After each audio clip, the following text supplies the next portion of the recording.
घरों में जो ऑयल यूज हो रहा है, एक तो देसी घी है, देसी घी का एक नेचुरल चीज है, लेकिन बाज लोग कहते हैं कि देसी घी भी नहीं खाना चाहिए। जो ऑयल हमारे घरों में यूज हो रहा है, बासमती ऑयल, ये कितनी बीमारियों को अपने साथ लेके आ रहा है? देखिए, पहली बात तो ये है कि मेरे नबी का फरमान है कि दूध एक मुकम्मल ग़िज़ा, और इस दूध में से जो निकलता है देसी घी, वो बतौर दवाई शिफा। अच्छा, शिफा है। तो जिसमें शिफा का हुक्म आया हो या फरमान हो, उसमें कोई आज का कमबख्त कह सकता हूँ या डी ट्रैक किस्म का नॉन बिलीवर किस्म के लोग जो हैं, हम्म। ये कहें तो मैं कुछ नहीं उनको कह सकता, वरना अदरवाइज ये है कि उसमें शिफा है। तो जिसमें शिफा का कहा गया हो हम्म। या हुक्म फरमा दिया गया हो, अब मुझे बताएं कि उसमें आज का कोई अहमक ये कहे कि बीमारी है। अच्छा, मुझे ये बताइए, फिर आप आपसे पूछता हूँ कि कोलेस्ट्रॉल है सर या नहीं सर, बैड ये वो कोलेस्ट्रॉल, सर गुड नहीं, वो कोलेस्ट्रॉल? सर नहीं, आप सुने, ये कोलेस्ट्रोल का भी एक बहुत बड़ा फड्डा है। हम्म। कोरिया में एक रिसर्च हुई है, 10 साल वो रिसर्च हुई है, 1 लाख लोगों के ऊपर हुई है, और वो पब्लिश हो गई है। हम्म। पब्लिश हो गई है, जर्नल्स में छप गई है। ठीक। आपको पता है जर्नल्स में जो रिसर्च पेपर ऐसे थोड़ी छप जाता है, हम्म। वो छपी है। और 10 साल वो कोरिया में रिसर्च होती रही है। 2008 में मैं भी उसको विजिट करके आया हूँ। हम्म। 1 लाख लोगों पे, और 3 हिस्सों में लोगों को ग्रुपों में तकसीम किया गया था। एक वो, अच्छा, उम्र कितनी थी उसमें लोगों को जो सिलेक्ट किया गया? कितनी? 14-15 साल से लेके 95 साल तक की उम्र के लड़के लड़कियां, नौजवान, बुजुर्ग।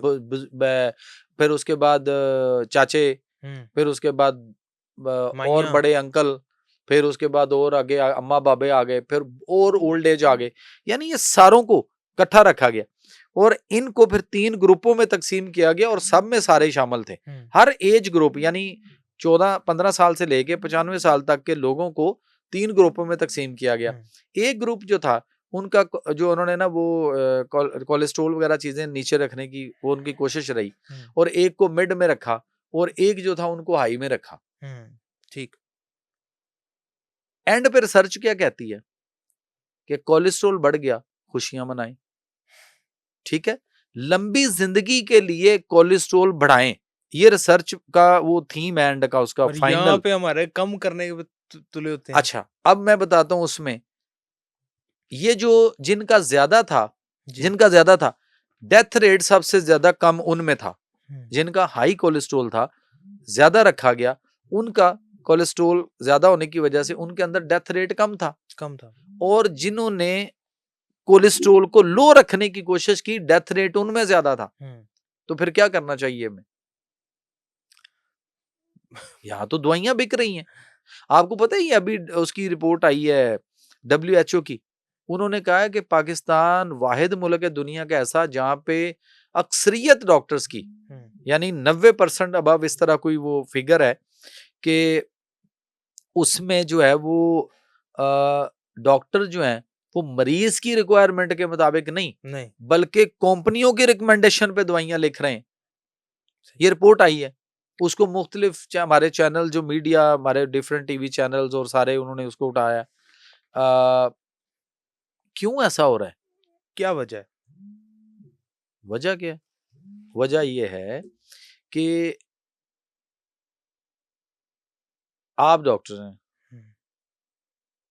या चलें मैं डॉक्टर हूं, आपकी कंपनी है, आपने जो भी प्रोडक्ट बना लिए, मुझे बताएं आप कैसे बेचेंगे? आज तक कोई कभी फैक्ट्री के बाहर लेने गया है? आउटलेट बनी हुई है बहुत सारी फैक्ट्रियों की, कपड़ों की, जूतों की, ये वो, लोग डायरेक्ट फैक्ट्री चले जाते हैं, उनकी आउटलेट पे चले जाते हैं, फैक्ट्री के बाहर बनी हुई। आज तक मुझे बताएं किसी मेडिसिन फैक्ट्री के बाहर कोई आउटलेट हो? या लोगों को पता है हमने साला साल दवाइयां खानी है, माइंडसेट है, और वो फैक्ट्री से लेने गए हों? कैसे लिखता है डॉक्टर? कैसे लिखता है? प्रिस्क्रिप्शन लिखता है, और उसको कौन बताता है?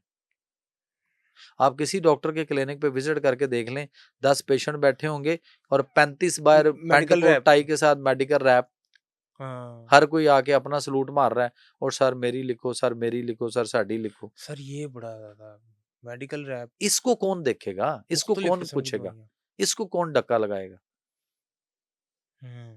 ये कभी इसकी जो डोज सुजेस्ट करना है ना दवाई की, ये पता है किसका काम है? ये फार्मासिस्ट का है। और डॉक्टर जो है वो फार्मासिस्ट को साथ रख के बैठ के जरा प्रेस्क्राइब करे, उससे पूछे। अच्छा, मैं कहता हूँ पब्लिक एक काम क्यों नहीं करती?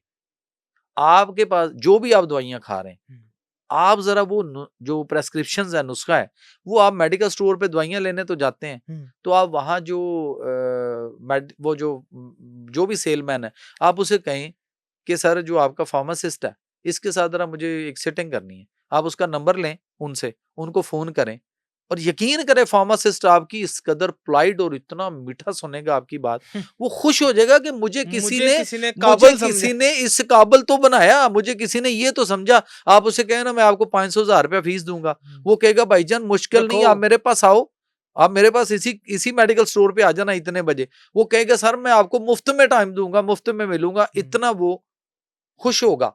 खुश होगा बिल्कुल। आप उसको अपनी प्रेस्क्रिप्शन दिखाएँ और आप उससे पूछें कि सर ये जो प्रेस्क्रिप्शन मेरे पास है, इसमें जो 10, 12, 15, 18 दवाइयाँ लिखी हुई हैं, आप ये बता दें, ये ड्रग रिएक्शन क्या इसमें है कि नहीं?